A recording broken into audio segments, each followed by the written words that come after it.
What is up, everybody? It is Jack Lloyd here, and I'm just taking a quick little detour from things after doing a bunch of work to show off some G-1 figurines. They are figures that were actually theater exclusives from Japan, and I was a big fan of the G-1 movie. So I'm just going to wait a moment for people to come by. And if you're watching this on any of the different places it's going to, the best place to check it out is on youtube.com/Jack Lloyd. That's where I can see your comments best. And if I see anything, I might check it out there and pop it on the screen as I go through this.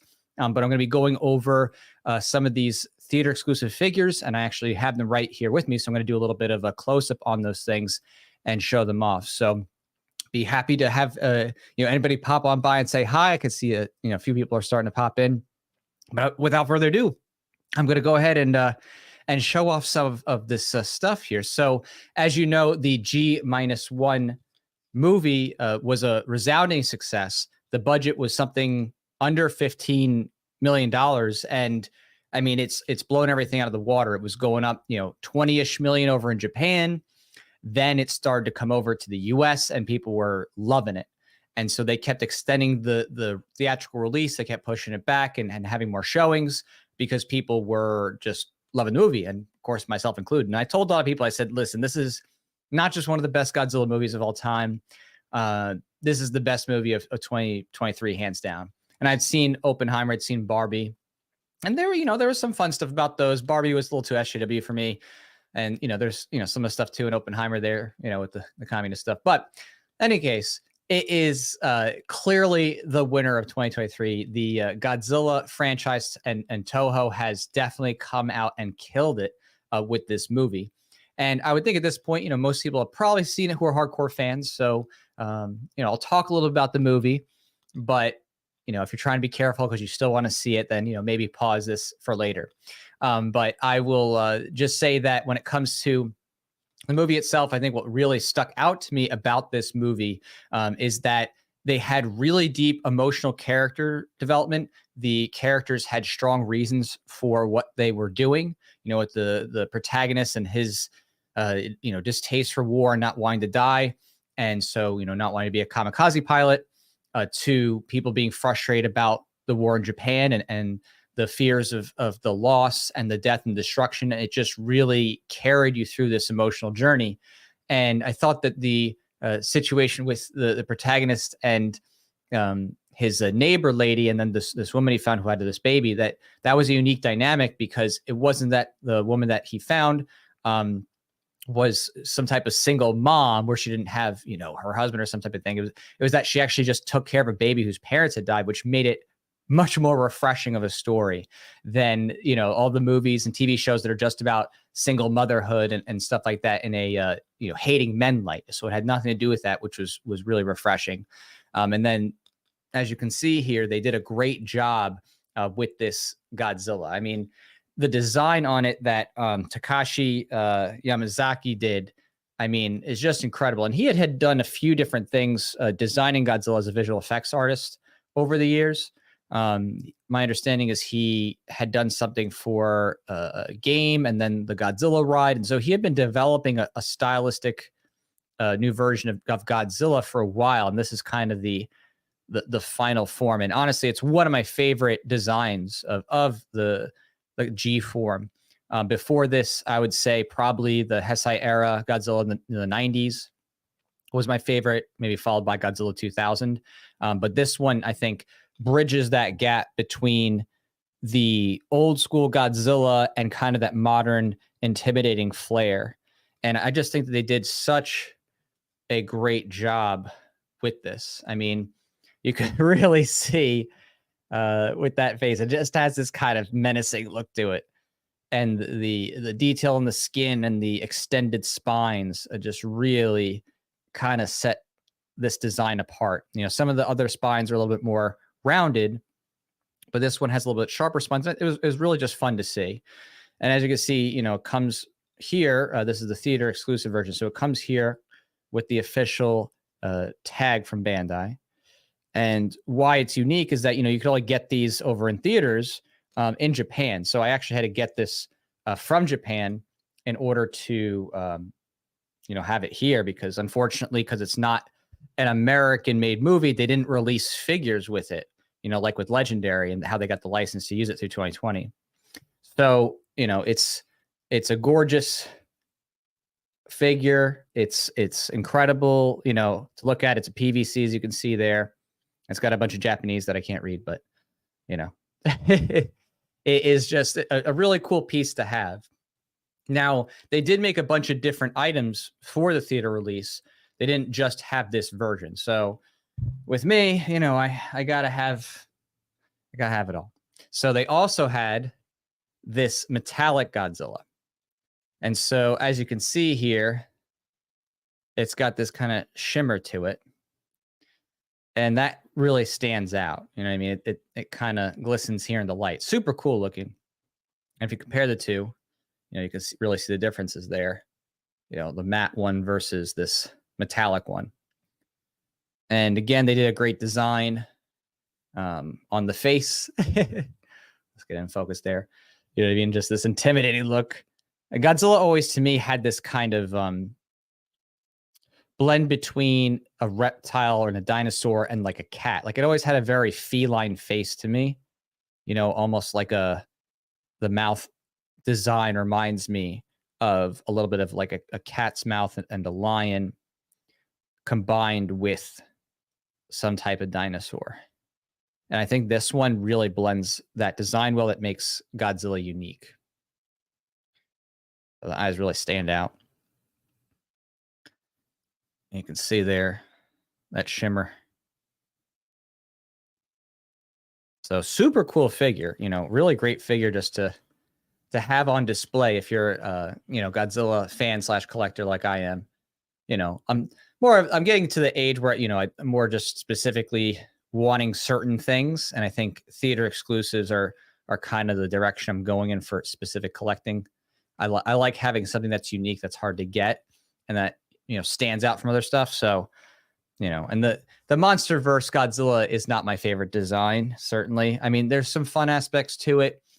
And for an American movie, the MonsterVerse Legendary Godzilla was an improvement from the 1998 TriStar Godzilla, which was total garbage. But, you know, I still think that this version that, you know, Takashi did with Toho, I mean, this to me takes the cake. This is the direction that they should be going in. And I'm really excited to see what they do next if they allow him to do a sequel. Hopefully he doesn't screw it up. But there was one other figure that, oh, hey, the Fuzz here. She watched the movie with me and with Ron Tracy. And then we saw it again.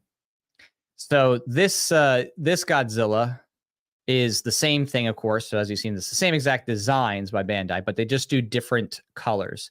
And I'm a huge fan of when they do stuff that has kind of unique colors and sparkle, especially when the figure itself is well designed. You know, if it's like a hokey version of Godzilla, like the 70s Godzilla, I'm like, I don't care. But when it's both an incredible design and they have, you know, this unique kind of look for it, I'm just going to be a big fan of that. You know what I mean? So you can kind of see it there. It's got this glitter to it. And, you know, there's no shading details, so you have to look close to see the face and the marks, but they're all there. They're very distinct. And it's just kind of a fun version to see. You know, it's really fun to see them do this light blue, almost like as if Godzilla has some type of, you know, total power overload where he's going to explode. Like kind of, you know, well, I don't want to give too much away, but, you know, certain scenes where Godzilla really powers up. And Fuzz says, yeah, best Gojira movie ever. Yes, it definitely was, in my opinion, the best Godzilla movie of all time, blending both the human and the monster element. Of course, I would like more monster, but they did put it enough to be satisfying. They certainly, whenever they made Godzilla appear, it was very satisfying. So that's what carried it, is that, you know, whatever they did show was worthwhile. So yeah, so all three of these came from, you know, Japan. And, you know, they were theater figures, so you'd have to be there, so you couldn't get them. So I had to get them shipped over. And kind of show them all here together. There we go. Look at that. And so, you know, that's the kind of thing that really gets me excited, you know, as a Godzilla fan, is seeing these really well-detailed figures, ones that make for great display pieces, you know, ones that, you know, will sit there and look super cool and inspire you kind of thing. So, there's some other things like a Godzilla like drink cup thing. I'm like, I don't care. And some other odds and ends, but when you're a Godzilla fan, usually like the vinyl, you like the rubber, you like the PVC, you like those cool Godzilla figures that hold up over time and look good on your shelf.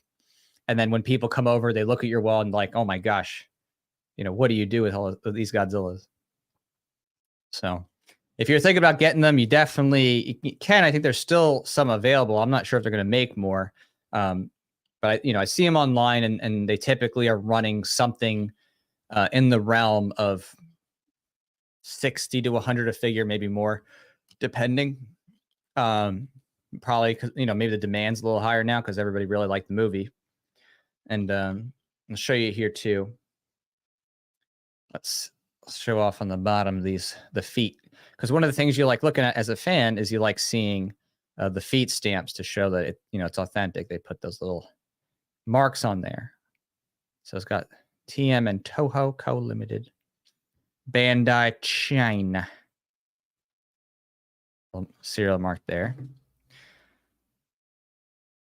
This one here, it's kind of hard to read. You can feel it indented, but yeah, it's got the same thing, but it's a bit hard to read on the blue one. Same thing, but it's just going to be a little hard to see because it's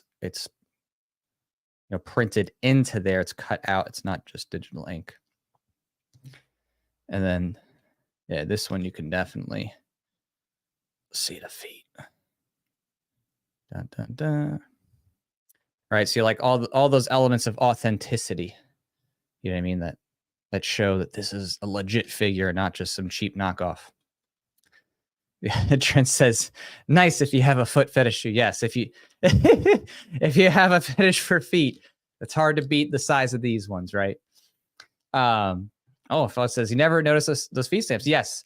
So you always check the feet stamps. If you're a Godzilla collector, Godzilla fan, that's one of the signature things that is often unofficial, licensed. There's a whole discussion about that. But if you want the official thing, they usually have the feet stamped, and then not always, but very often there's a tag, especially with Bandai stuff, that comes with it. And so those are, pretty desired things as a collector if you want it, to be original. Of course, if you're like, oh, I want a figure I can just mess around with, then you might have to get two. One you can cut the tag off, and one that stays nice and pristine. So I'm a little old for playing part. I mean, I definitely could play with them, but they're more so for me display pieces to have fun with. So, and on that note of having fun with things, I do want to remind everybody very quickly here that my Voluntarius Suit Saga 1 campaign is actually about to go down in just a day. And go down, I mean, it's about to wrap on up. Now, this campaign is the second campaign. We had two campaigns going at the same time. One was on Indiegogo, which got over 200% funded. And this one is my Fund My Comic, which I chose because they're a new platform. They are free speech oriented. They're meant to help you resist, being taken down by the woke mob. So I'm like, okay, great. I would like to test them out, pilot it, do whatever I can to support that kind of thing. And so far it's been overall good. Everything's worked out great. Everything processes properly. Everything's working. And Eric July even supported it. And I was honored by that. Guy's doing so well with the Rippaverse, and just hear him, say some kind compliments about me, man, that made my whole year. So it's really nice to see, that kind of inner creator support. Very honored. So that did help us quite a bit. And we're at 623% funded with just 1 day to go. So if you want to check that out, I'll give you a link down below. But that is at fundmycomic.com/Suit Saga. There's only 1 day left. And it is special because it has a hollow foil exclusive. You can't get this on Indiegogo. It will not be on print on demand. So if you want something cool and collectible that I guess only a few people will have here, because we only have 24 backers on the campaign, which is of course great for reaching goal, but that's going to, limit the number of copies, because I'm going to make just 10 for myself, friends and family, and then that's it. So you'll probably have a rare comic if you pick this one up that could be, quite collectible, as Voluntarius, has grown and has become more and more, popular, which has been just blowing my mind, because I don't just do this on Indiegogo and Fund My Comic. I also have my website, and we have print on demand for comics, and it's just been like crazy. It's been blowing my mind. So Trent says, be cool if they shot a nuclear blast. Yeah, that would be cool. I actually do have a Godzilla figure that shoots the nuclear blast. Not the real one, but a fake one. It's pretty awesome. And John Bush is here. He says, what platform for streaming? It looks super cool. This is just StreamYard. So StreamYard is pretty convenient. Obviously, people usually use that or like Restream or OBS Studio, but I use StreamYard just because I think it's pretty intuitive and fast working and has some nice tools that just make it easy instead of doing a bunch of plugins. So, but yeah, so check that on out and be sure if you have not seen it yet. I mean, even with a little bit of things that I said about it, it'll blow your mind. Just go watch the movie, go see G-1 if it's still playing in theaters near you. I mean, I know that they opened up to the US and they put it down to, South Latin America, wherever they could open up. And it did crazy well there too. I mean, I should probably just check and see what it's at. The box office just kept going out. Let me see. G-1 box office. Let's go. Yeah, it's saying box office so far, 85.6 million. And again, that's on a budget that was under 15 million. So, I mean, Takashi just killed it. He knocked it out of the park. For that budget, the VFX were way better than your Marvel movie that's like hundreds of millions of dollars. I mean, so much better than a lot of what you're seeing out there. It's just focused on great characters, deep emotional connections, strong plot connections from one point to the next, and why people do what they do.